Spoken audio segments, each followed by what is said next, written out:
Jason, good evening. Thank you so much for joining me back on the All Around Adventure podcast. It's great to have you back on. Absolutely, absolutely. Thanks for having me. How long ago was it? Like 6, 7 years ago, something like that? I want to say it was maybe around five because I think we 5? were we were talking in Okay. the midst of COVID because Yeah. we initially I think we discussed about wanting to possibly do the interview in person at the Spartan Media Fest that year, but of That's right. course That's right. everything got shut down and. So we had to resort to Zoom. I mean, it was still a good conversation, definitely, but I think you and I both kind of know that sometimes it's really kind of hard just to be, face to face, because that's how Yep. you and I first met. We met in person, and then we had to In resort Tahoe. to, online. But yeah, so it's definitely been a while, and it looks like a lot has changed. You now have a book on shelves. Your book, Above the Shoulders, Yes. is now out there. But I guess I'll sort of kind of start with this, and we'll probably be going back and forth in different things in our Cool. conversation. But what led you to want to write a book? I don't think we talked about it last time. Yeah, so honestly, I wrote it for me. I'd be lying if I said I did any other way. I'm a guy that has to have big goals set, and it had been a couple years. I put on weight. I didn't really have anything challenging in my life. Work was humming along, life was humming along. I made this big move from Salt Lake to the Charlotte area, North Carolina, really to kind of shake things up. Talk a little bit about that in the book, but because the same thing was happening in Utah. You get caught in this bubble of familiarity, and it's just life just seems to go on autopilot, right? And I wanted to shake things up. So the book kind of came around. I really had it in my head for years and years. I actually bought the abovetheshoulders.com, the domain, probably 8 years ago, something like that. And I thought it'd be cool to write a book because, as you know, but your listeners might not. I work with a lot of Olympic and elite athletes, and so I'm talking to people who have gone to the next level, right, the top level of their sport, and I've learned a ton. And even when I was younger, I just had this mindset of not quitting, and I'm not really sure where it came from.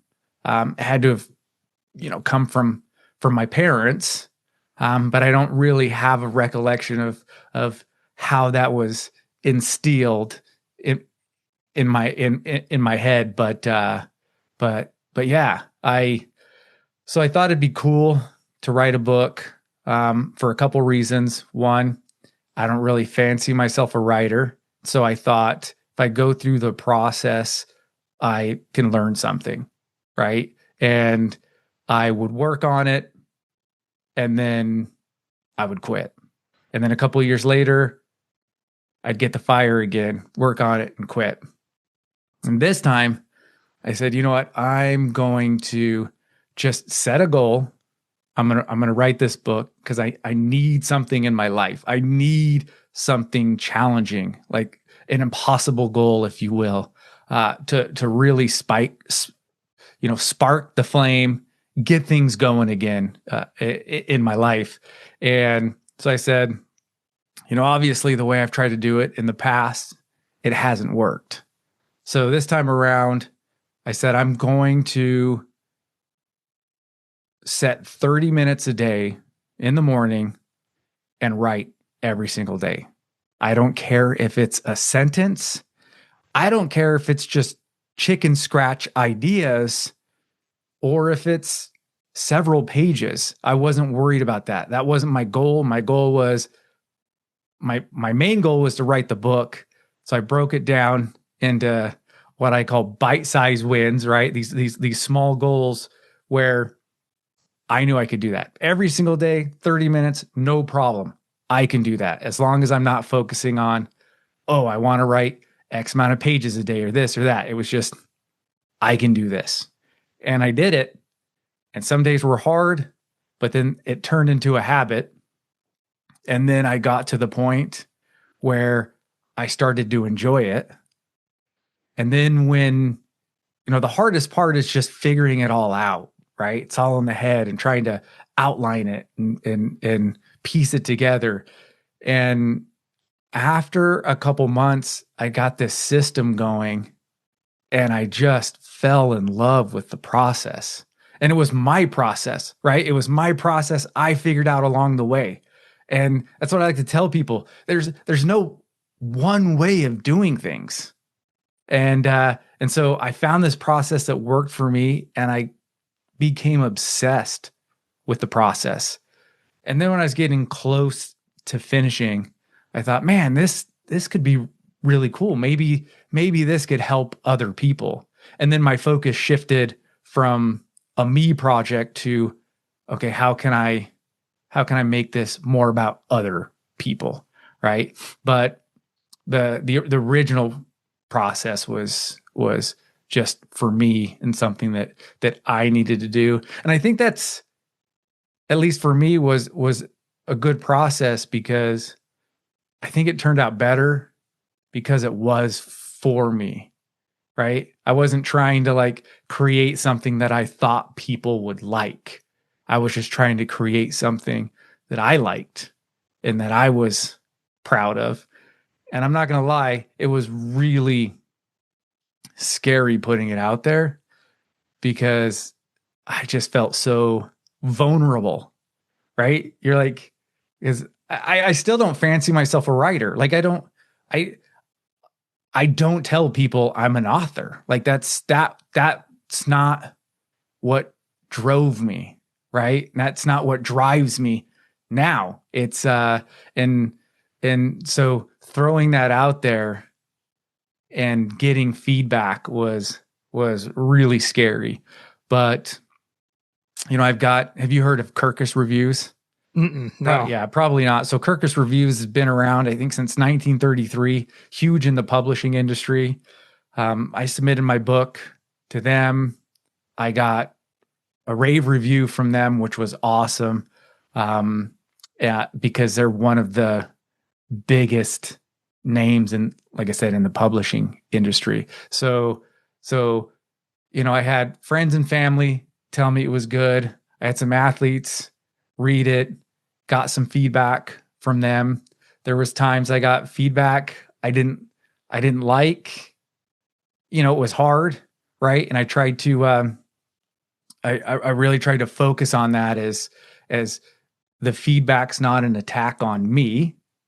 It's helping me become better. And, that was another part of the process, was just trying not to take things personal when people were trying to help me. Like, oh, you should do this, or, oh, you should do that. Sometimes I listened, sometimes I didn't, but it was still a process that helped kind of forge me into the person I am right now.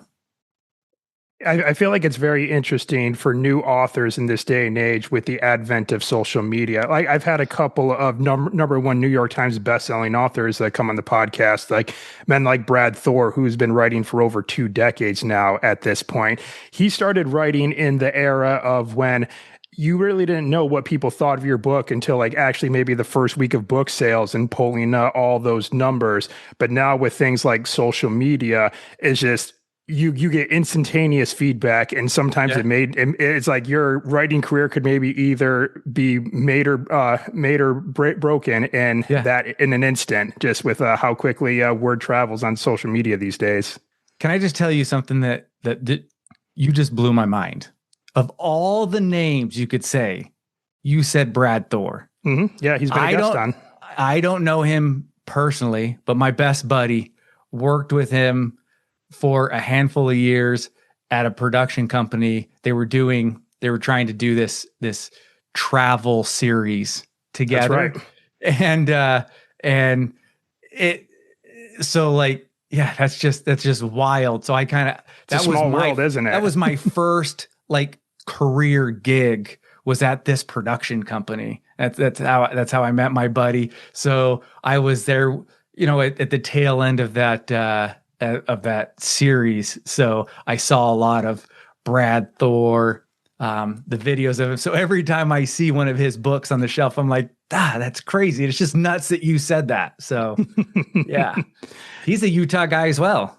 Yeah, he's been a guest on the podcast before, and that was definitely one of the questions that I had asked him. Just navigating those kinds of changes, where Yeah. the feedback that authors get on their books is immediate, and it's probably it can be overwhelming. I'm sure with all the reviews coming in all at once.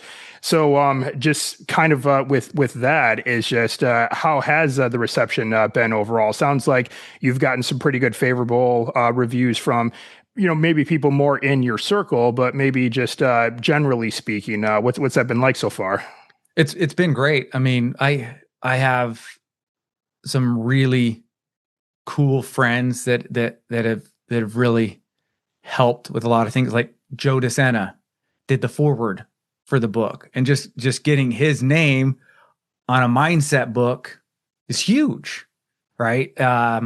And so, and the athletes that I have in the book, sharing their stories, and the just them allowing me to share their stories and talk about some of our conversations. It's been pretty cool, because obviously it wouldn't be the book it is without all the influence, the people, the help, the experiences. But yeah, the feedback's been great.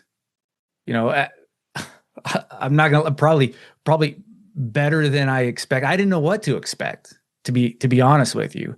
So, the first few reviews that I sent it out to, when they came back really positive, I thought, oh, okay, maybe there's something there. And then the Kirkus review was a big deal. And then I was contacted by Kirkus, and they selected the book to be in the Kirkus magazine, which they told me a very small percentage of indie books that they review make it into the magazine. Like, the magazine isn't something you can pay for. Wow. It's a committee or whoever that selects them based on the reviews. So, and then that magazine goes out to libraries and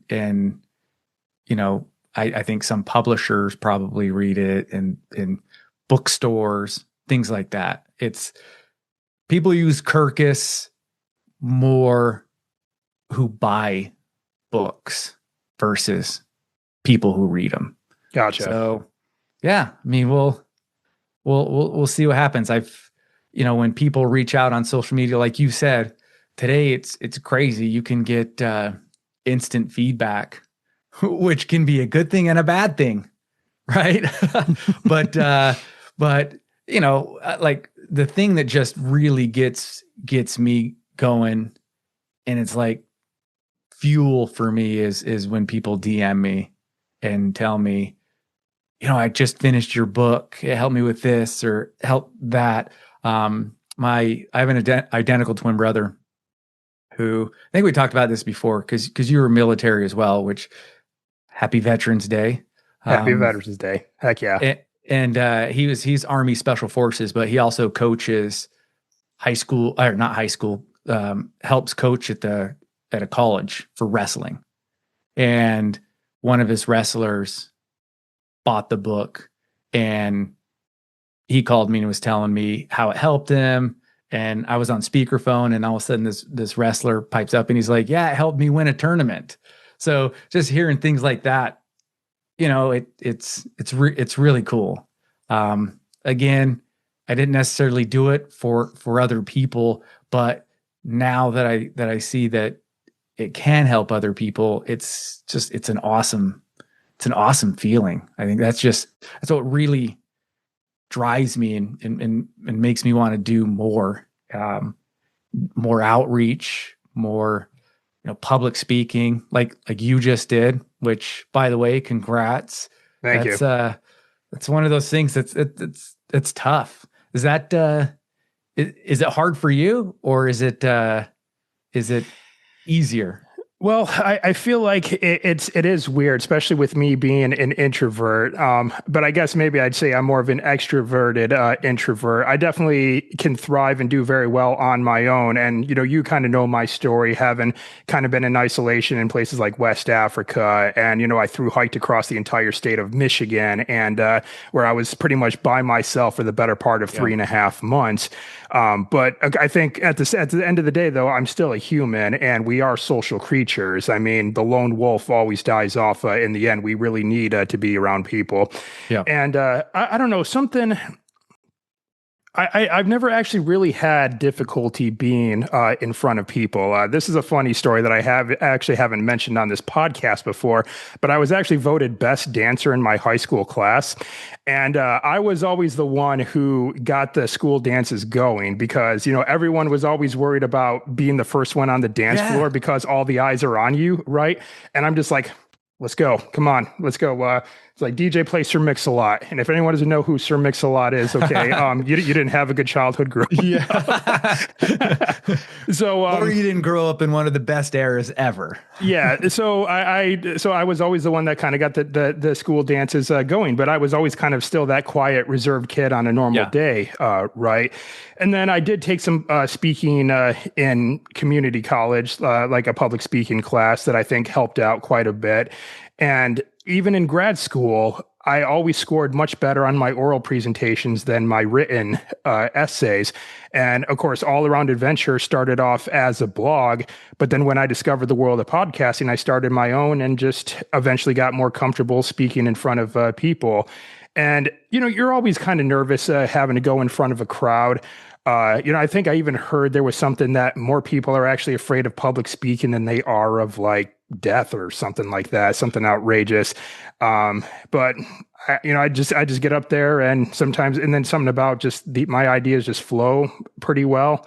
I mean, of course I have slides and visual aids that I use, but I don't know. It's just, I've never really been bothered about being in front of a crowd of people. I mean, albeit most of my public speaking appearances have been in front of pretty small crowds for the most part, but I don't know, a dozen people, 1,200 people, it doesn't really matter. And I think that's kind of an important thing to think about as well, is just how much if you just help one person, doesn't it make it all just kind of worthwhile in the end? I mean, because I think sometimes, and I don't know if this was going through your mind when you were writing at all. Of course, you did mention that you were kind of writing more for yourself, not necessarily thinking at the time of putting this in front of others.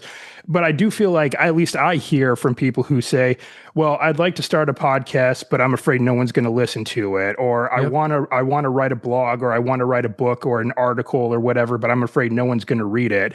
And then I'm like, well, no one's going to read any of your work if you don't write it at all. No one's going to hear anything you have to say if you won't speak at all. So, but maybe you just get that one person who will message you and say, hey, I liked your show. Or, hey, I really liked the book. The part of this chapter really meant something to me. So, I mean, or, hey, you changed my life. Exactly.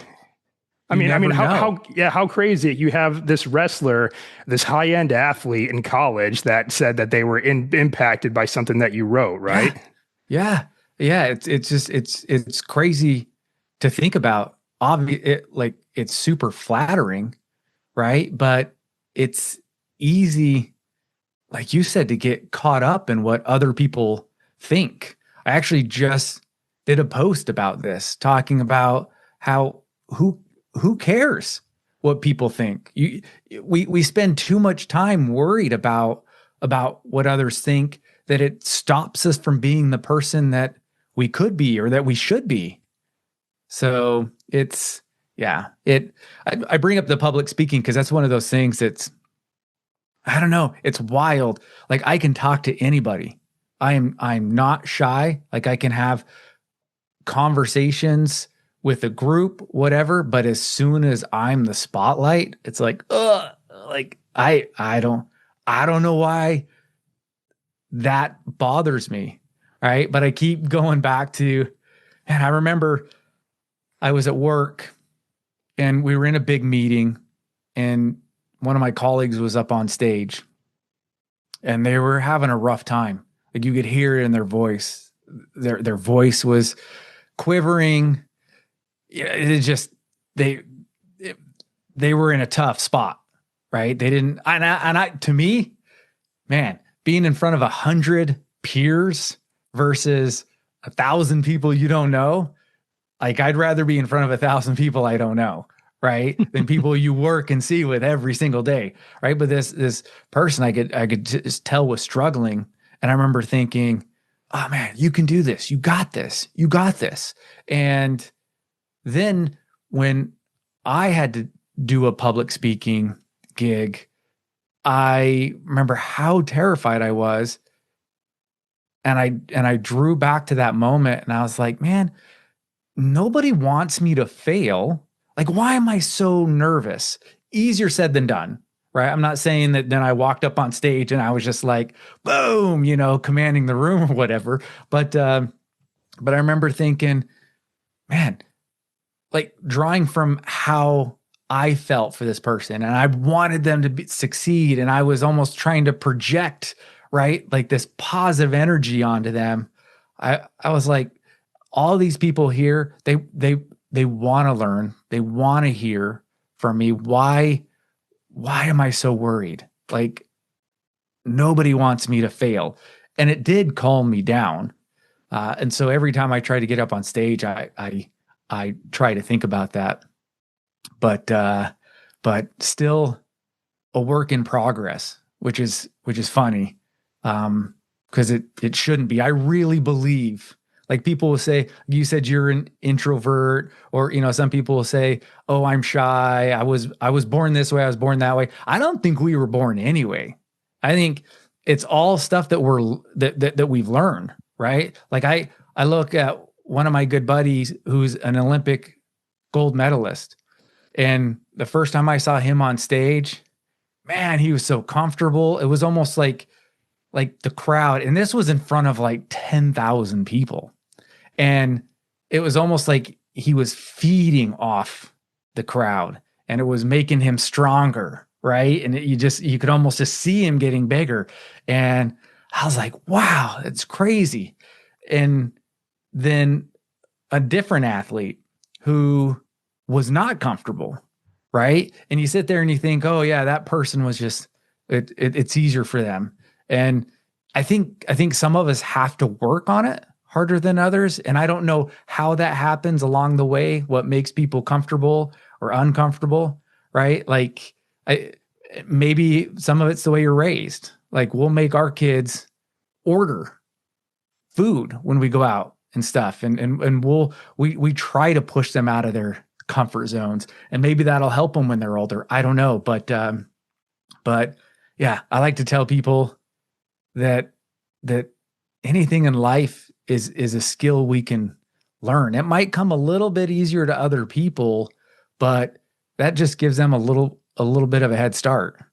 Like my good buddy Alex Ferreira, who's a multiple X Games gold medalist. He has a couple Olympic medals, getting ready to hit the Olympics in a few months. He's one of the few athletes that's already guaranteed a spot at the Olympics, right? But he told me once that, yeah, people who might have a knack for it, who might be a little bit better at first, yeah, they can get ahead, right? And they're a little bit faster. But he's like, life is a marathon. As long as you keep going, yeah, they might have the advantage at the beginning, but if you keep going, you'll catch up, and eventually you'll pass them. And this Alex Ferreira, he's one of the athletes I feature in the book because his story is incredible. We were in Boston once, actually doing a Spartan, and I was there because Joe DeSena was having him on his podcast. And so we were walking around Boston, and I actually tell the story in the book, but I asked him, I was just like, yeah, were you one of the best kids on the mountain? Really at this point, thinking that a lot of people are just like these elite athletes were born better than all of us, right? Which I have now realized is a cop out for people to feel better about themselves, right? And I'm not saying that to be an asshole, right? But if you can understand that and get past that, I think you can go further and you can be better, right? But it's easy to say, oh yeah, that person, like people love to talk about Michael Phelps. Oh, yeah, he has a perfect torso for swimming. Well, maybe he does, but nobody talks about the fact that for 6 years, he didn't miss one day of practice, 7 days a week, multiple times a day, right? Like, it's not the freaking torso that made the guy a machine. It's the fact that he swam every day. He worked out every day for years, right? Christmas, birthday, like it didn't matter. This guy was in the pool. But people like to say, oh yeah, I mean, if I had a torso like him, then I would probably be an Olympic gold medalist too, right? So, but yeah, this Alex Ferreira, he told me he was the worst kid on the mountain, and I couldn't believe it. I was just like, it seemed absurd at the level he was at to start so far below everybody else. But he realized when he was young that he could get to the level of everybody else. He just had to work twice as hard. And he was willing to work twice as hard. And then he worked 3 times harder sometimes to get past everyone. And so his story is incredible because he is really one of the first athletes that I looked at and I was just like, wow, that guy, like, you know how they talk about the iceberg and how winning is just the tip and everything that comes. Yeah, he was one of the first athletes where I saw everything below and realized, wow, we really can do whatever we want. It's and that's why the book is called Above the Shoulders. Like I've just been fascinated with that because my dad told me when I was a kid, he told me sports was 80% above the shoulders. And that kind of stuck with me. But then when I got older and started working with these elite athletes, I realized it's not just sports, it's life. And I think 90% of life is above the shoulders. If you can figure it out up here, like the rest follows. It's just how committed are you, right? Muggsy Bogues, he's another perfect example. I remember growing up, everyone talked about how small he was. And I remember watching him play, but I didn't totally understand. And when I was, this was just a couple of years ago, I was watching like a 30 for 30 or something on him. And I always thought he was like 5'10", which is small in the NBA, right? The dude was 5'3", 5'3". His whole life, everyone told him, no, you'll never make the high school team. When he made the high school team, you'll never make it to college. Then he makes it to college. You'll never make it to the NBA. Everybody. I think there was very few people that believed in that guy. But it doesn't matter because you just have to believe in yourself, right? But that guy had an awesome career in the NBA, and he was 5'3". Like, that's nuts, right? So people should be able to look at that and realize, yeah, we really can do whatever we want. It's just a matter of how much work are we willing to put in, right? How much, like I didn't love basketball enough to put in the work that Muggsy Bogues did. You know, I didn't love skiing enough to put in the kind of work that Alex Ferreira put in. So anyways. Yeah, it seems like, and of course, this idea is exacerbated with social media, like we've talked about too, because we only see the highlight reel, we only see the sexy stuff, right? Like talking about Muggsy Bogues at basketball, we only saw him in the games and him Yeah. doing well in the games. We didn't see the hours of practice where he's just doing the same shot over and over and over, running the same Yeah. play, practicing it over and over and over. And then, of course, that's how some of the greatest athletes always like got an edge. I mean, sometimes like it was sometimes the extra stuff that they did, but sometimes it was just the basic fundamentals over and Yeah. over and over again. And of course, like Michael Jordan is a great example of this too. Not only was he constantly on the court practicing his game, but then he also made it a point to hire a strength trainer so that way he could work on his physique and his overall physical strength too. And when you saw Michael Jordan barreling down the court, looking big and powerful and imposing, that gave him a psychological edge over Yeah. the other team as well. But of course, that's just what people saw on the courts. Like they only saw Michael Jordan like in the game, but they never saw him in practice, and he was practicing like countless times longer than what he was actually playing a game. And I think that's oftentimes I think that the trap that a lot of people fall into. A lot of people want the results that a lot of people have, but they're not willing to go through the same journey that other people have that other people had went through to get there. It's like the idea, oh well, he's just an overnight success story. Yeah, well, his overnight success story took 20 years. So Yeah. you're Yeah. not going to have that overnight success story. Okay. Like there's no lottery to like being a world class elite athlete. Right. Yeah. Well, I mean, you know why Michael Phelps is the best swimmer ever, or Michael Jordan, arguably the best basketball player ever? Because nobody worked harder than they did. Nobody. And to this day, Kobe Bryant, he's up there, but his work ethic was insane as well. Like that guy, even at the top level, the first to practice, last to go, right? I mean, that's, yeah, a lot of people don't have the work ethic, or they don't want to sacrifice what needs to be sacrificed, because you can't have it all, right? Like Michael Jordan, to get to where he was at, there was a lot of things he had to give up. And a lot of people don't want to give those things up. You can't have both, right? It's this scale. So, it fluctuates, but it's like, what are you willing to put in? My weight loss journey is perfect example, right? Like,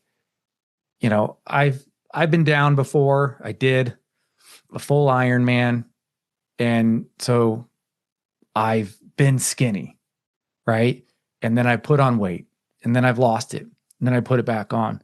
But this last time, what I did is, instead of always thinking about what I didn't like and what I wanted to change, I just changed my mindset, and I said, okay, this is who I am. I'm this guy, right?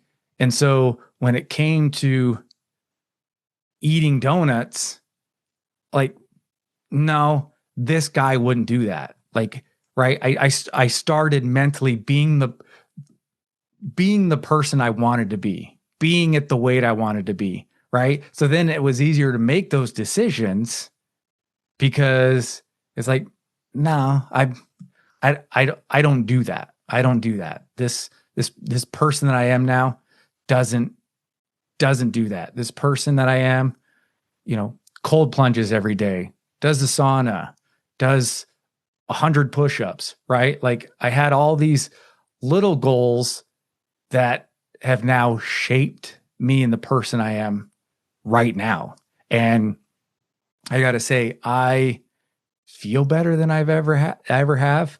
I've been skinnier than I am now weight-wise, but I think I look better now at 47 than I did in high school, even. And the thing that I've noticed the most is it doesn't happen overnight, and it's so easy to quit when you don't see the results, right? Like I made a goal, which I have done, I can't tell you how many times.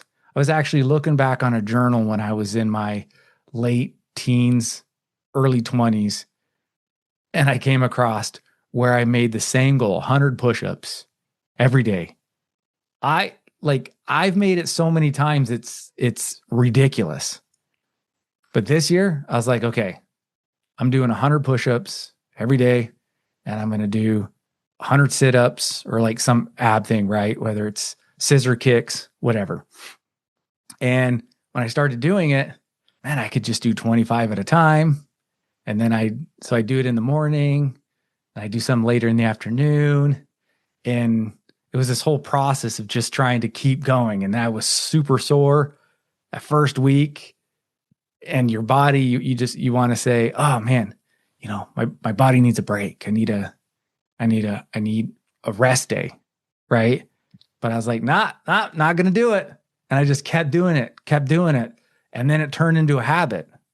And then all of a sudden that started, I don't want to say getting easier, but like it was an easier decision because I had been doing it, for a couple months. So then all of a sudden I started doing pull-ups. And then that became part of my routine. And then I started doing dead hangs where you just hang from a bar, right? They say that most people can't even hang for 2 minutes, right? And I couldn't at first either. And then I just slowly kind of kept challenging myself. And so over this last year, I've stacked on probably 5 or 6 different exercises that I wouldn't have done, but then it's gotten easier for me to stack them instead of saying, okay, I'm going to work out for an hour every day. Right. And then you get drained. So, for me, just stacking this little stuff, these little, I call them bite-sized wins, these little things that every day you can do, like the writing for 30 minutes. Yep. Just did that. And then all of a sudden I was like, oh man, I want to write more. And then I got obsessed. And last December, I had most of December off. And it was just like, man, I didn't tell anybody what I was doing. I didn't tell my wife. I was in this little closet that I had for my office until literally just like a month ago. And I'd be in there and my wife would come in and I wouldn't want her to see it. So I'd kind of hide my screen. And I think there for a while, she was just like, what's going on? What's going on? And then finally, after a handful of months of me being obsessed with it, and being in there, at nights, in the mornings, and then also doing my job in there, I finally told her, I was just like, yeah, I've been working on this book. And she's like, oh, okay. Like, and I finally told her because I felt like I started taking away a little bit of time with the family because I was obsessed. So I wanted her to know why I was making, I guess you could say that sacrifice, because of this goal I was trying to accomplish, which she was really supportive of. But yeah, and then she was the only person I told for a while. And then when I got closer, then I started, telling a few more people. Again, I think, man, and this is how people, there's just multiple ways, multiple routes to the same destination, right? Like some people will say, oh, you have to make your goal public because then that forces you to do it. Right. And yeah, I think that helps people. And that's helped me in the past. Right. But then for me, I was like, yeah, I want to make this really private. Like this is just for me right now. And for whatever reason, like that helped me get through it.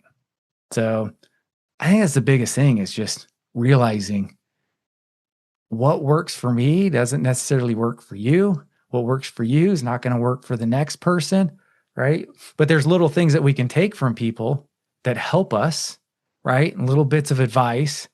And so in the book, Above the Shoulders, what I really tried to do, I tried to be conversational about it. And then at the end of a chapter, really give practical advice on how people can utilize what I just talked about. Right. So it was a guide, but then some people are going to read chapter 5 and be like, cool. But then maybe chapter 7 is going to be like, oh man, like that really resonates with me. And then they grab hold of that idea in chapter 7, and that helps them start changing into the direction, moving in the direction of where they want to be. Because once you realize you're either going forward or backwards, there's no neutral in life, right? And then that changes the perspective. Like, I don't think you always have to be 100%. You got a guy like Joe DeSena. Sometimes I'm just like, oh, how does that guy do it? Right? Like, dude, I can't be on all the time like that. Right? So I think it's okay to recharge your battery. It is okay to rest. But then I also think that there's things in your life that you can't rest on, right? Like for me right now, it's my routine of push-ups and dead hangs and sit-ups and, all that, and pull-ups. And, this whole year up until the middle of June, I did that goal. And then I woke up one morning at like 3 a.m. and I was like, and I realized that I hadn't done my push-ups, and it bugged me so bad.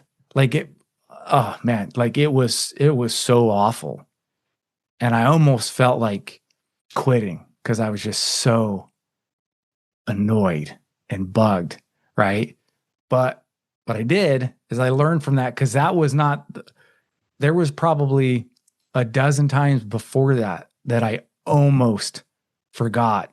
And it was like 11 o'clock at night that I would jump out of bed and do the push-ups. So instead of quitting, I learned from that, and I was like, okay, obviously I have to do something different. And so now that's just my morning routine. I get all that stuff done first thing in the morning, and that way I don't have to worry about it. Like I don't have to think, oh, okay, how many push-ups have I done? How many? Like I bang it all out.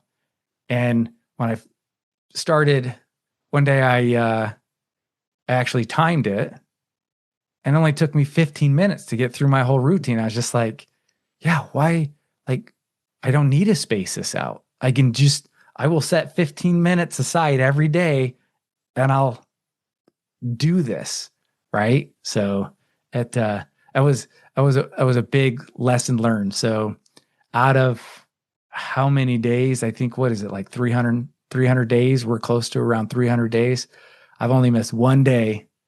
And in the past, the furthest I've ever taken that goal is maybe 2 weeks.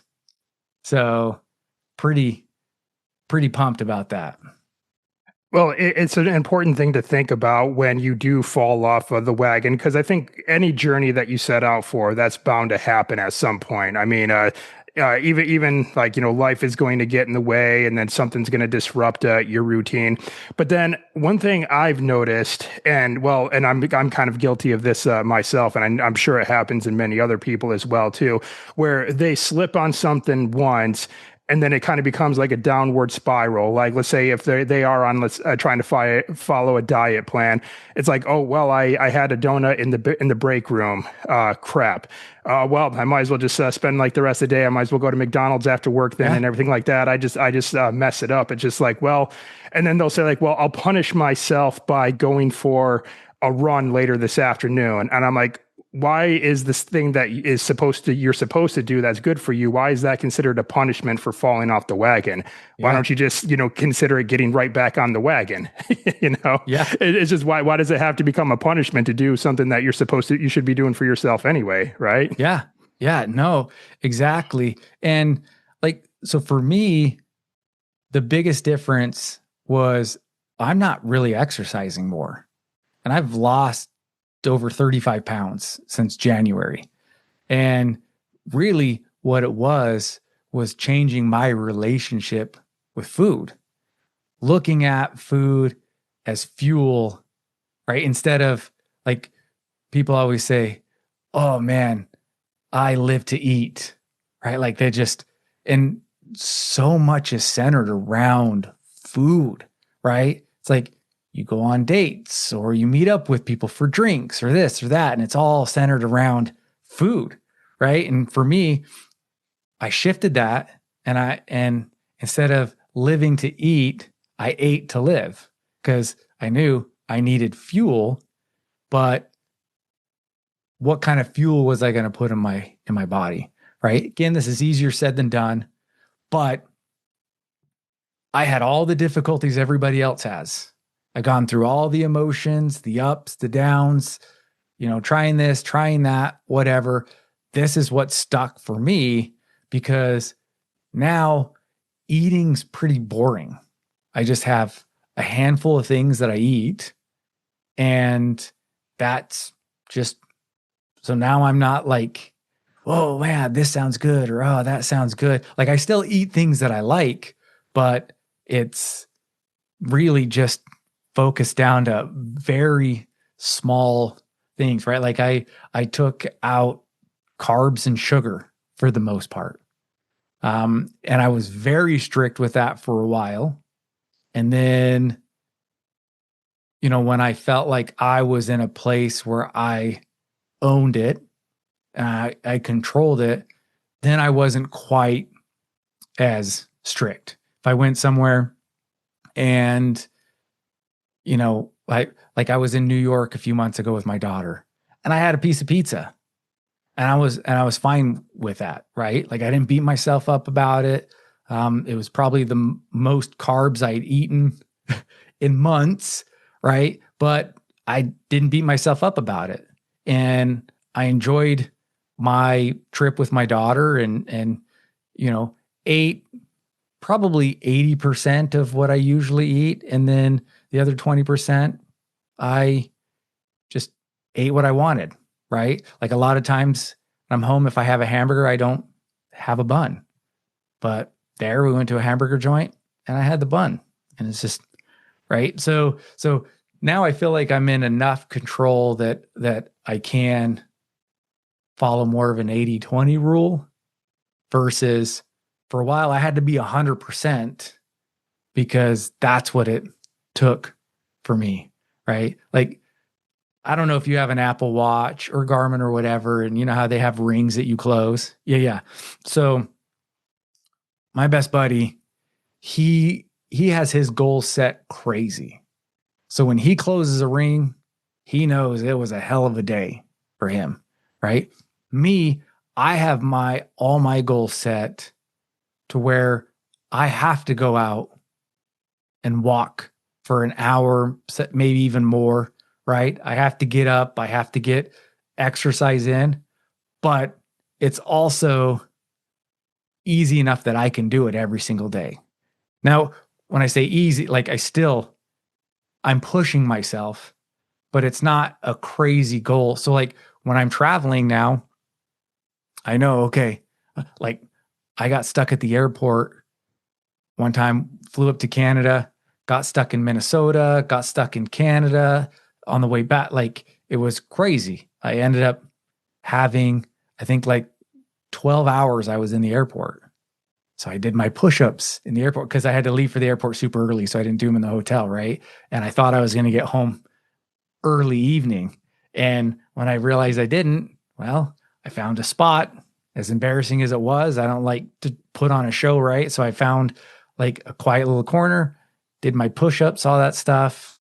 And then I just kept walking in the airport to get steps in so I could close those rings. So my point is, for me, I have my goals just out of reach. So it's not a cakewalk.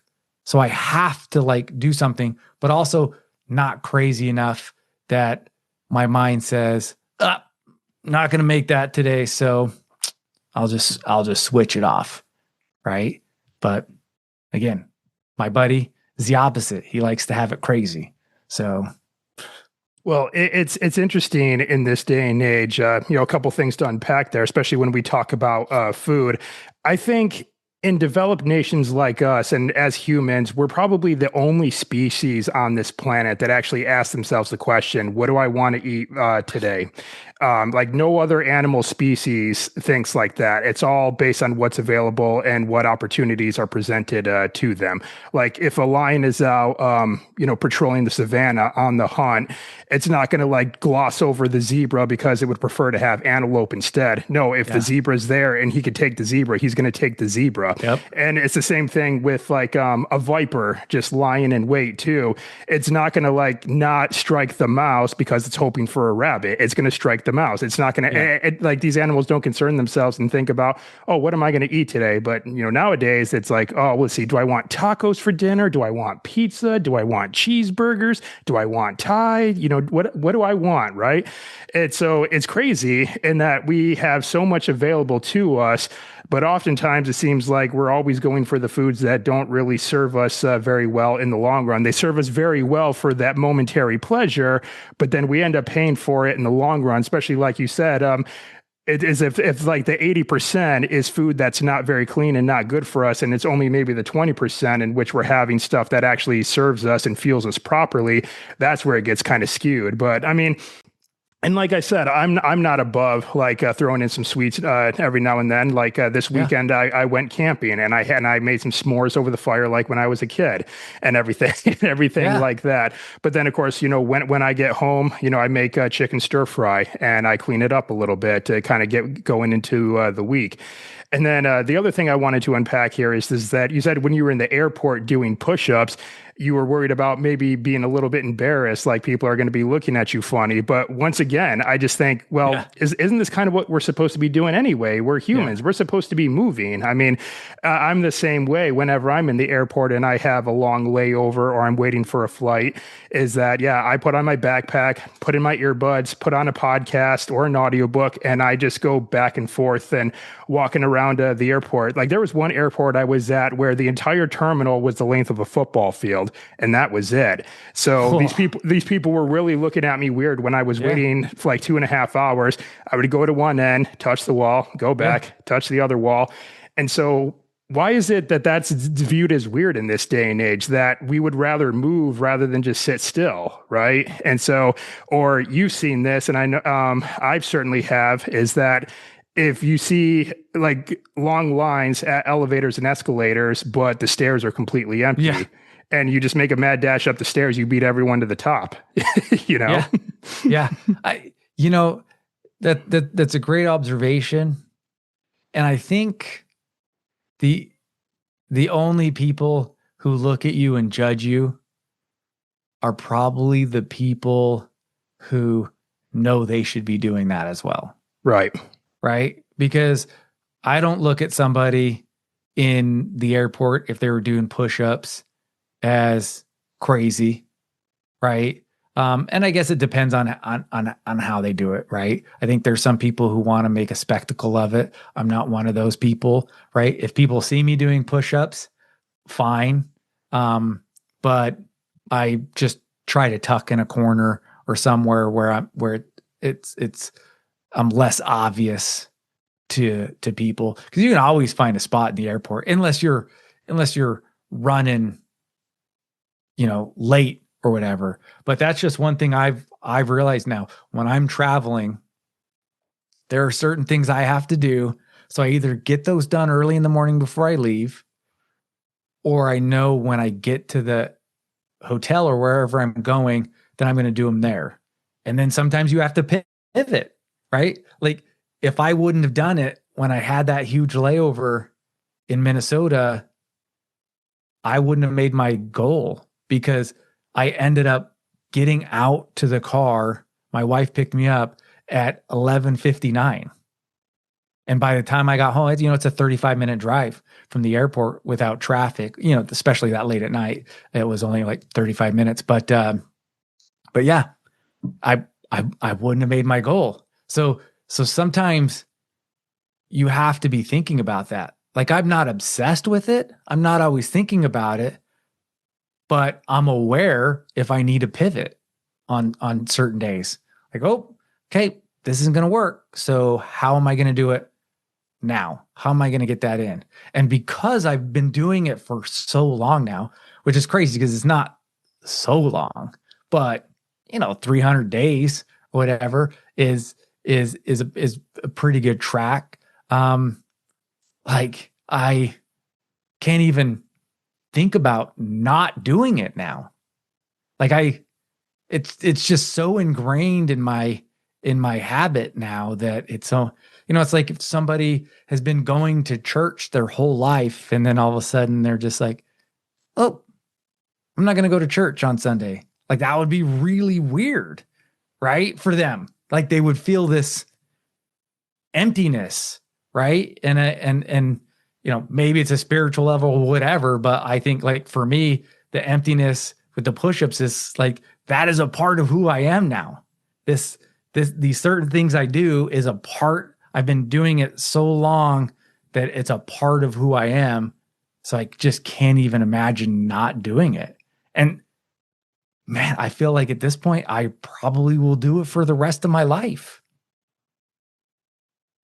Yeah, well, and then of course, like you've mentioned, and you kind of opened up this conversation with, is just break it down into small goals, into small wins, because I feel like if we look at the journey as a whole, it can get very overwhelming. Because like your book here, it's not like Stephen King thick, but it's not a thin book either. So I would imagine that if you just thought about as you were writing that, oh crap, I still got like 60,000 words to write for this, then how defeating of a mindset is that, right? Well, you can acknowledge how far you have to go, but then you can say, yes, I have that far to go, but I can't write that much today. But what I can write today is 1,000 words or a few hundred words or something like that. Or let me just get like a few sentences on the book. And like you said, it doesn't matter if it's that great. I've actually, some of the authors that I've had on the show, that's some of the advice that they've given to aspiring writers is,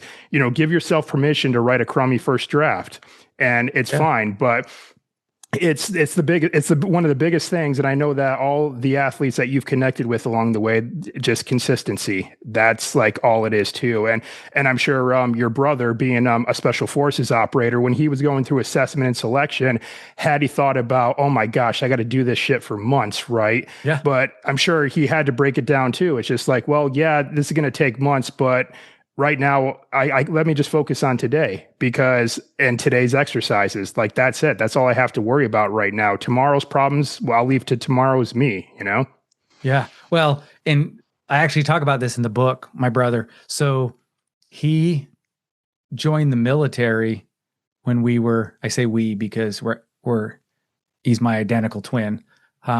We were in our 30s, mid 30s, I believe. And he knew he only wanted to join to be special forces, and the recruitment process. A lot of times they'd be like, oh no, we can get you in there. We can get you in there. And he's like, I'm not signing anything unless I can get a special forces contract, which you probably know. Maybe a lot of the listeners don't know. All that means is if you get a special forces contract, you're guaranteed right after basic to go right into selections. It does not guarantee anything else. And his only desire was to do special forces. So he was only going to sign if he could get that contract. Because then he knew he had already made the decision that when he got that contract, if he joined, and so he went back and forth with the recruiter for years, right, to get that special forces contract. But he knew as soon as he got that he was going to be a Green Beret. He knew it. And so going into it, he knew it was going to suck. He knew that there was days that he was going to want to quit. But he already had that conversation in his head before he went. He already knew what his answer was going to be. He already knew. So when other people were struggling, then they added the struggle of that internal conversation about wanting to quit. And most of them quit, right? He had the struggle, but didn't have to have that conversation with himself because he knew, I'm not quitting. And yeah, having the conversations beforehand can be really useful. And what I mean by that is obviously he wasn't like sitting there, you know, in this state of mind where he's like having an actual conversation with himself, but he knew it was going to suck and he knew he was going to want to quit. He wasn't going into it like thinking that it would be easy or that he was special, right? More special than other people. But he also knew I'm not quitting. So the only way I'm not making it through is if something serious happened, like a broken, like something where he couldn't continue through. Right. So yeah, I mean, when you've already made up your mind, like a lot of these athletes, they've already made up their mind. They know they're going to be successful and they know the road's going to be tough, but the tough road is maybe a little easier to manage, not easier, but easier to manage when you already know what your outcome's going to be, right? And you've already made that decision. Well, and then of course you have to recognize that you are going to get better as you go. I mean, like you said, your process became more streamlined. Your writing abilities went up, and then you probably found that you were able to get your thoughts and translate them into words on the screen like a lot better as it went on too. And it's the same thing like in a fitness journey as well. You know, maybe you only start off, you can only do 10 push-ups on the onset, but then by week 12, next thing you know, you're clearing like, 50 to 100 or whatever the case may be. And so it's just, Bruce Lee has this amazing quote that I love, and he says, don't pray for an easy life, pray for the strength to endure a difficult one. Yeah. Because, I mean, does life ever get easier, like, as we go? Because I feel like that's a trap that I see, like, a lot of people, like, fall into is, like, they want to wait for the stars to align perfectly or for something to happen or for some current event to kick off first. Like, I hear this every single time at the start of, like, going into an election season. Oh, if my candidate gets into the White House, then I'm going to be able to become rich, or I'm going to do this, I'm going to do that. And I'm like, what was really stopping you to achieving those goals before then? It's just also, how is it that like the president of the United States, who doesn't even know who you are, somehow determines your fate? Exactly. Yeah.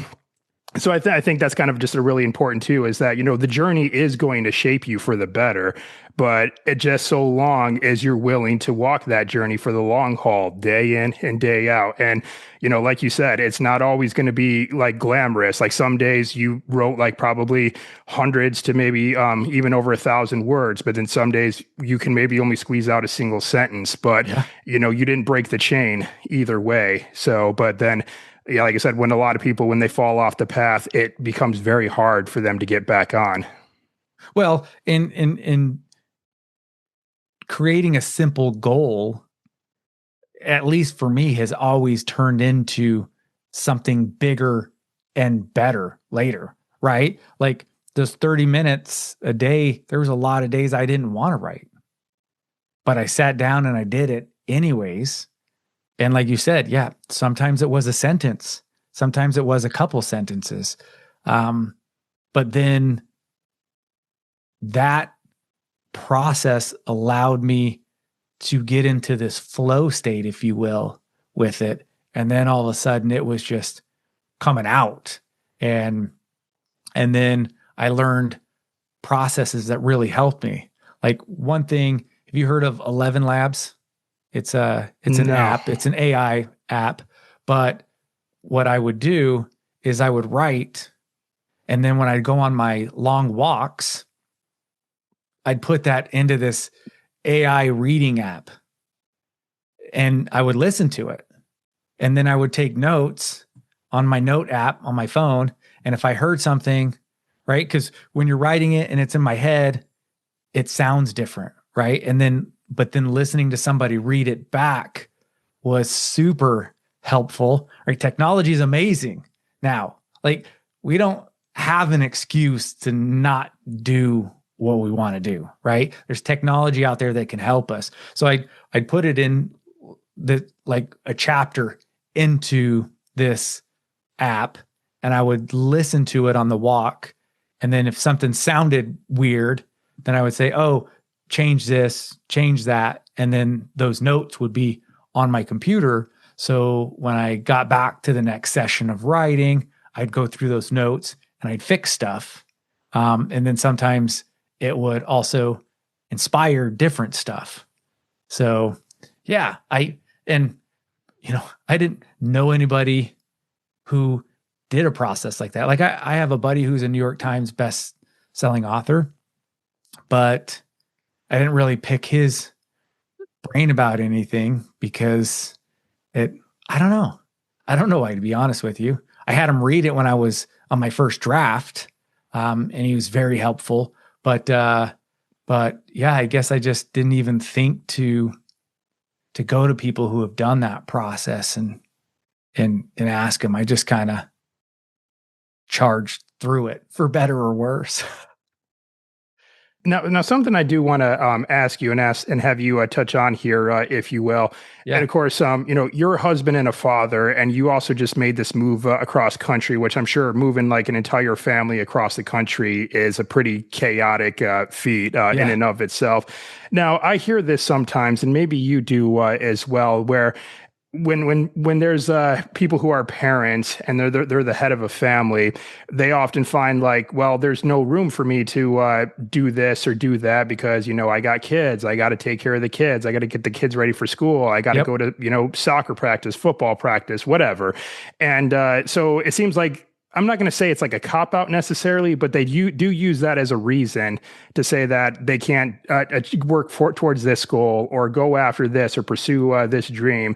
So can you maybe speak to that a little bit? Yeah. Just the fact that you went on and did this long, fairly audacious thing of writing a book, as a husband and a father, and especially someone was on their own weight loss journey and having to move across the country at the same time, having a full-time job as you do as well. Yeah. So can you talk to us a little bit about that? Yeah. So I'll give you a couple examples. So I moved 4 years ago.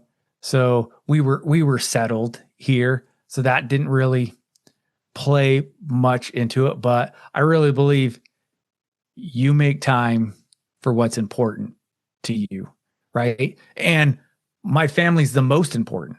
So I make time for them, but then there's also different seasons for things, right? And I was going through this season where I really needed something for me. So yeah, I would do the sporting stuff.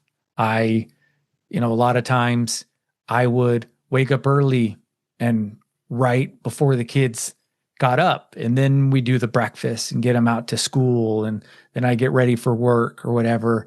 And then maybe I was listening to stuff that I wrote at a baseball game, right? Or one of my kids' events. But probably the best example for that, because my kids are also older. I've got 2 kids out of the house now. Not when I wrote the book, but 2 of them are out of the house now. And then I've got 2 that are in their teens, early teens.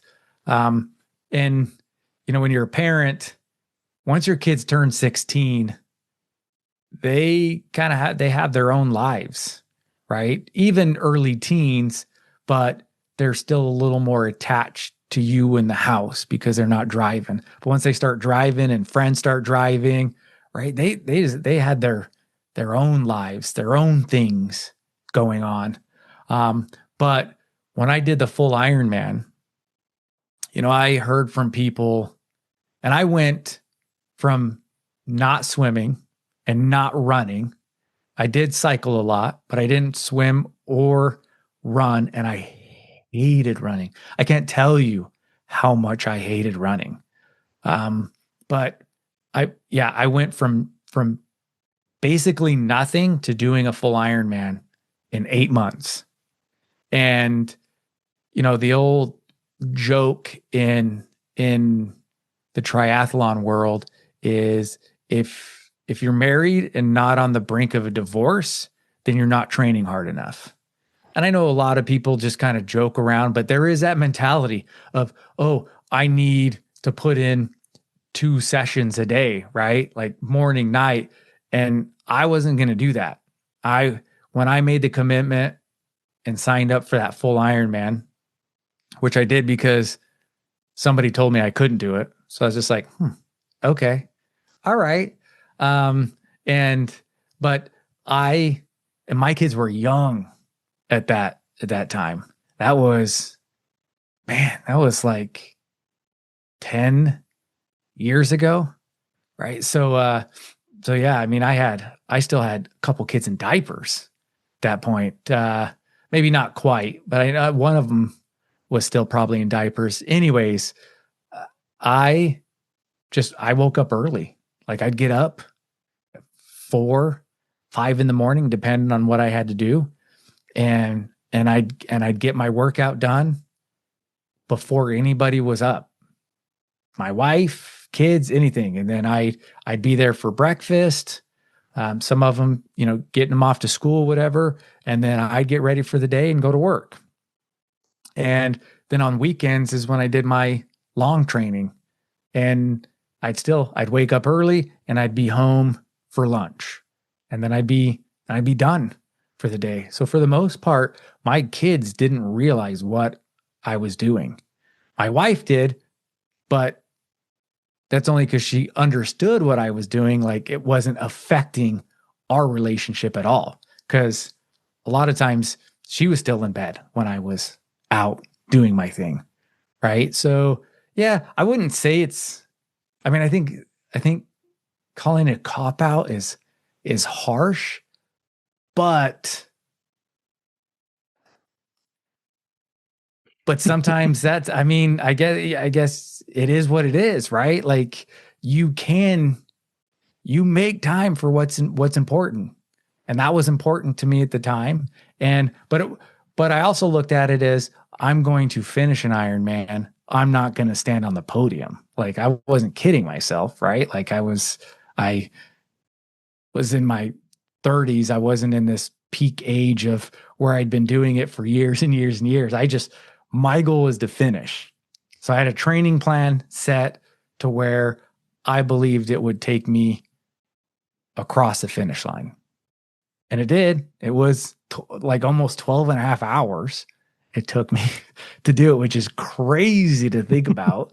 Right. But yeah, it didn't affect my family life, but it was a huge sacrifice for me.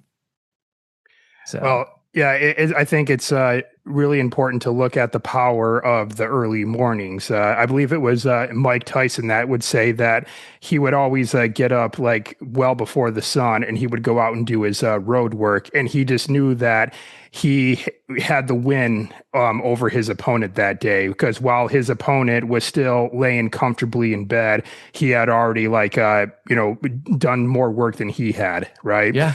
And, and I also think I heard Jocko Willing say, up before the enemy and everything like that. And of course, now a lot of us aren't preparing to, step in a boxing ring or, we're not getting ready to go out on the battlefield or anything like that. But I just say, how about you make your opponent the who you were yesterday?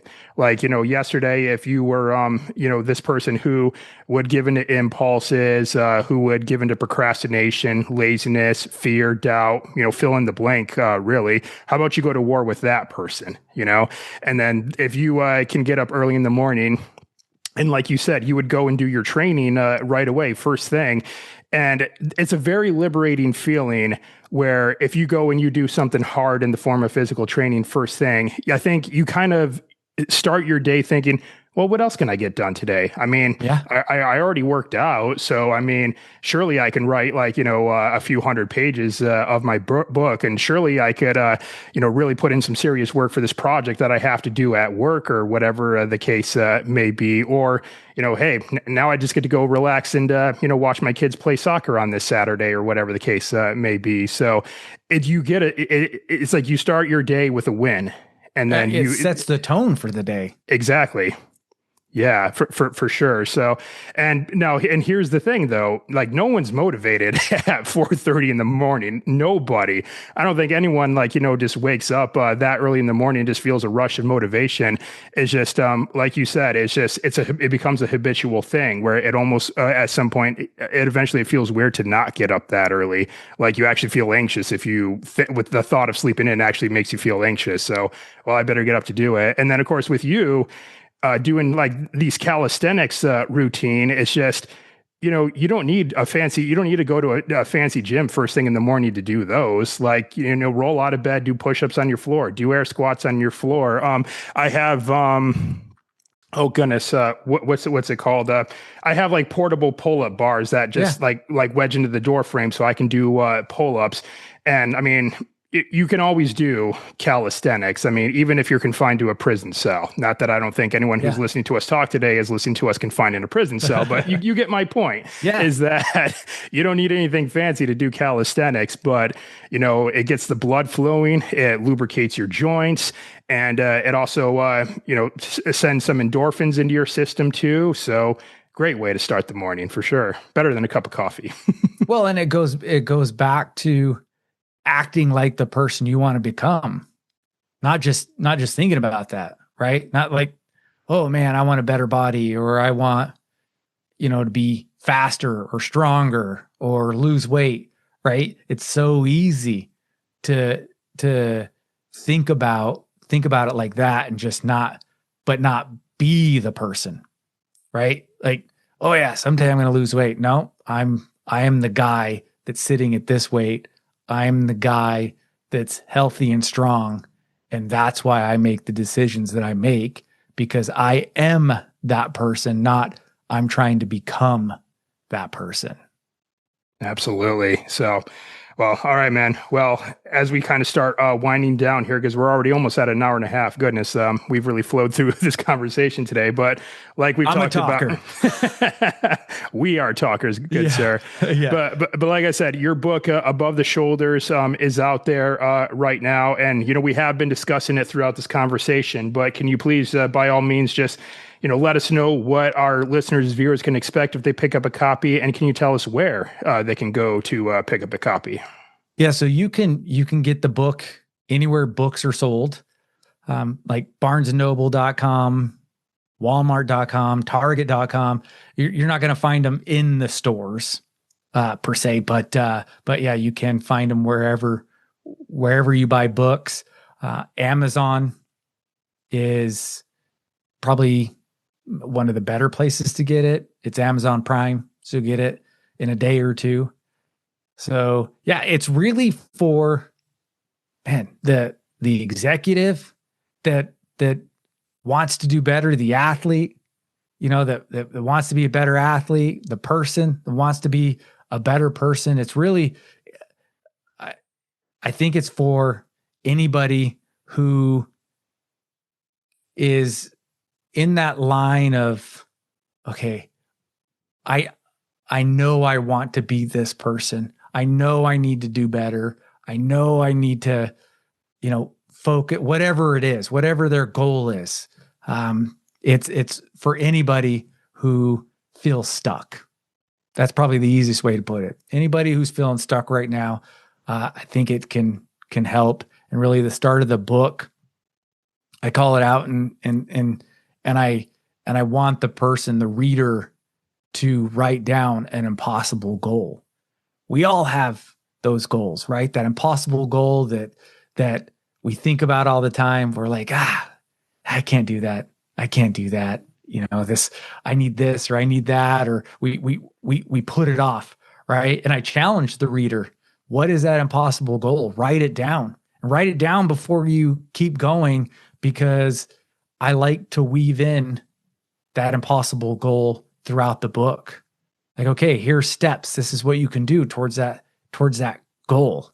Now, here's what you can, right? It's like a roadmap or a blueprint, if you will.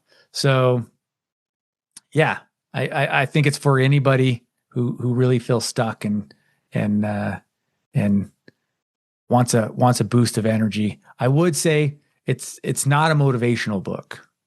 I think it can motivate people, but I don't want anybody to look at it as motivation, because I think motivation is just fluff, and and I would feel like I let people down if that's all it was just pure motivation, right? Yeah, there's things in there and systems in there that, like we were talking about, goals and just systems that help people to build on, like get that foundation going, right? Once you have the foundation, it's easier to get the next level. And when you get that second level, it's easier to keep building, right? Like those goals I was telling you, this things I've been stacking on, just starting with push-ups and sit-ups. And then now I've got a handful of things I'm doing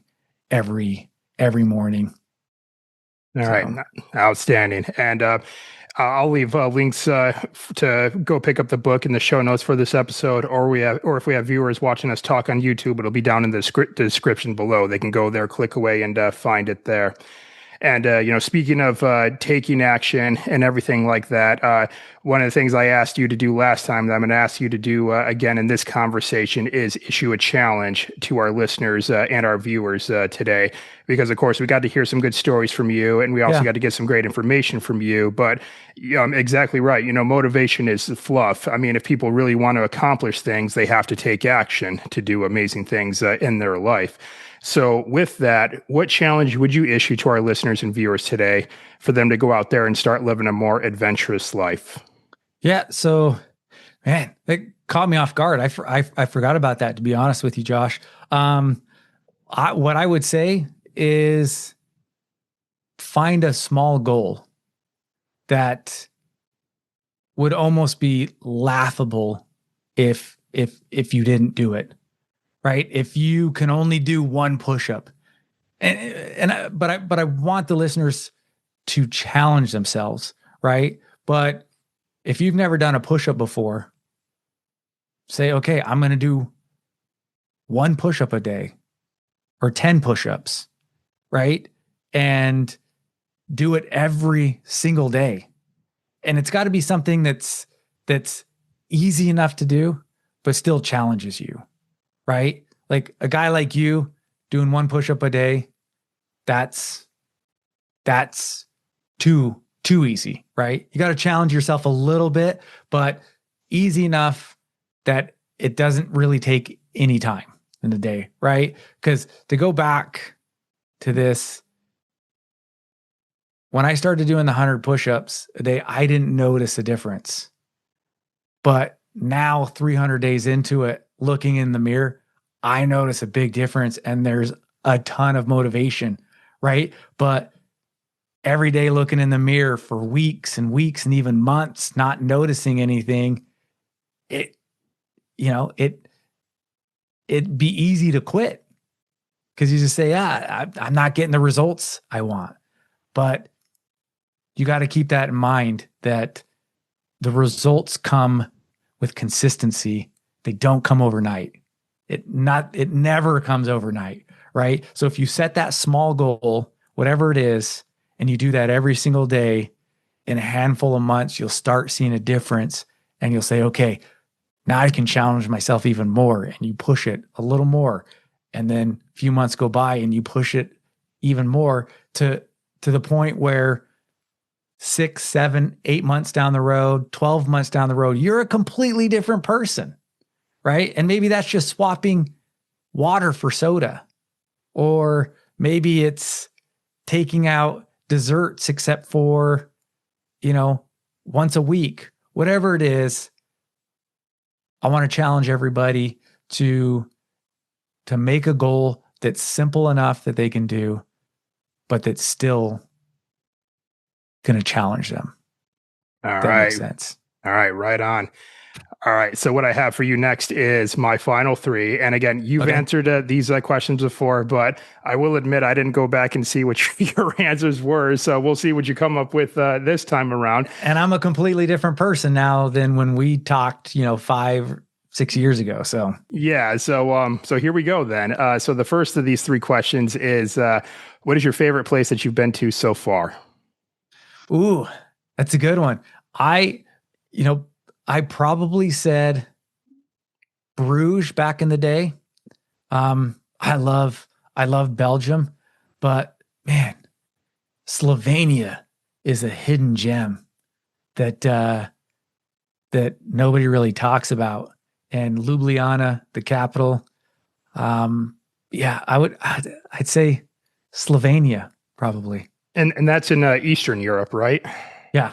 Yeah, that's so Slovenia borders Italy and Austria. Okay. Gotcha. Yeah, I was actually in Eastern Europe last year around this time. I was in Romania, so Ooh, yeah, that was really cool to be out there as well. Hope to make it back to Eastern Europe at some point. I love Europe. All righty, and so next question: what is one thing on your bucket list that you have yet to do? Oh boy, man, that's a good one. Um, sell 10,000 books. There we go. Right on. Heck yeah. So do you see yourself maybe wanting to write a follow up to Above the Shoulders? Having done it once, do you think you'd want to do it again? So when I finished, no, Hmm. but but uh, but over these last few months, yeah, I think I might tackle something again. So yeah. All right, cool. All right, and the last question, and this is a two-parter. What is your favorite animal, and have you seen this animal in the wild? Ooh. So my favorite animal is a black panther, and no, I have not seen one in the wild, but my son just moved to Gainesville, and so I've seen gators now in the wild, which was always one of those things I wanted to see. And that I don't recommend this at home, and that was really stupid, but I actually touched a wild gator. Uh, yeah, not the brightest, but I feel like I knew enough to keep myself from getting bit. I touched the backside of the tail, but it was a good size. It was a good size gator. It was probably a 5 footer, 6 footer, so not huge, but not small. Yeah, and they can get big down there for sure. You know that they do have panthers in Florida. I don't think they're. I don't know. I don't Not the think they're. black, yeah. They're not black panthers, but they do have them down in Big Cypress National Preserve, like in South Really Florida. Yeah, interesting. I did some field work there in one of my old archaeology jobs, and that was one of the things that I was briefed to look out for was Florida panthers. But I think, well, gators were still a bigger threat, and of course, I did get briefs on the pythons down there too. There were pythons out there that were just eating up everything and just breeding like crazy and getting huge. So, so Yeah, they do have them. my son wants to get into that the python hunting down there. I mean, Mm, they're invasive, and they've probably a lot of people, and it's controversial, for some people, to exterminate them, but they are invasive species and changing the ecosystem down there, which is not great. right. So Yeah. Well, so it's yeah. it's the same thing with hogs here in Central Texas. I mean, it's just open season on hogs all year round because yeah, they're invasive. They breed like crazy, Yeah. and they're really disrupting the operations of a lot of our ranchers and farmers here too. So it's just yeah, it's crazy how these invasive species come in and just take over so quickly. Yeah. Yeah. Yep. Yeah. S- Um, cool. Was that the last one? That was the last of the three questions. So that's all I have for you today, Jason. But before we call it a day here, let's just recap one more time Yes. where our listeners can go pick up a copy of Above the Shoulders, and also where can they go connect with you, like out on the Yep. social media and internet space. Yeah. So Amazon.com, probably the best place to pick up the book. And I'm at Danger Nacey on Instagram is where I spend most my time, but I have started uploading stuff to TikTok still at Danger Nacey. And then actually today, just realized I should start posting my shorts on YouTube. So also at Danger Nacey. So, but yeah, Josh, I really appreciate you reaching out. This has been great. I appreciate getting to know you over the years. You've been doing a hell of a job with this podcast. It's been super fun. But if I could ask you one question, I know this is your podcast, so I don't want to get too, too invasive, if you will, since you were talking. But is there something that you think you can do every day, a small thing for a goal you're working on? You don't have to tell us the goal, but is there a little something you think you can do every single day between now and then? Maybe I'll follow up with you in a month and see where you're at. But yeah. Yes. Absolutely. And I think a lot of it is also just in my own fitness journey as well too. It's just, I think lately I've been kind of, suffering from a little bit of paralysis by analysis, where, I feel like, I have this idea of like how I want to shape myself and what I want to prepare for. And maybe this is, probably because it's the first time in a while I actually don't have something on the calendar. Like for the past several years since you and I've met, I've always put something on the calendar, whether it was the through hike or maybe a 10K. I even did an ultra marathon last year as well. So I'm not like falling like egregiously out of shape or anything, but I definitely notice I'm not like honed to the razor's edge that I once had. Yeah. So I think I definitely kind of want to think about that. So I think the goal that I'm actually going to do every single day moving forward is similar to yours, actually, where I want to just do like a few sets of calisthenics every single day. So I'm going to do push-ups, pull-ups, air squats, and then like core work, whether it's like crunches, scissors, hanging knee raises or whatever. And then and then cap it off with some mobility work as well.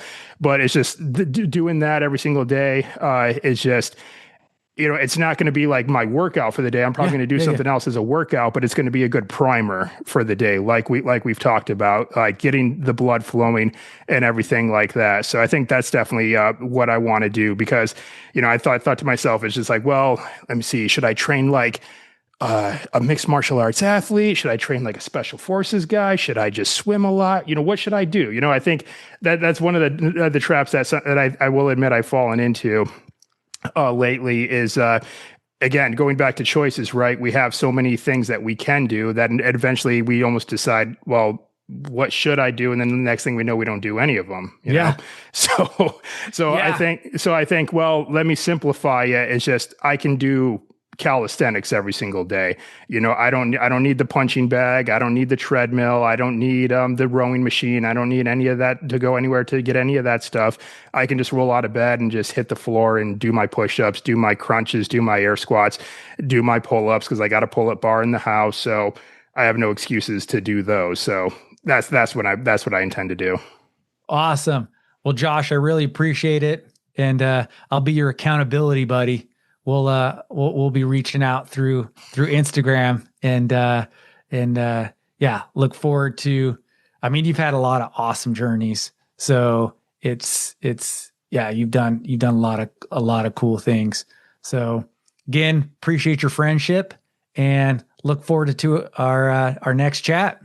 All right. Likewise, man. And like I said, I'll get links in the show notes where everyone can go pick up the book and where they can follow you. It'll be in the show notes below and also with the description below if they're watching us talk on YouTube. But yeah, man, it's great to have you back on, and congratulations on, everything that you've achieved since we last talked. It's and I think this is also an important thing to do. And maybe we'll close with this, is that for all of our listeners and viewers, connect yourself with people who are seeking wins in their own journey as well. And I'm sure with all the athletes that you've connected with along the way, I'm sure there's got to be some contagion there just with seeing the journeys that they've been on. It's just, surround yourself with people who are seeking to win, Yep. 1,000%. All right. Right on, man.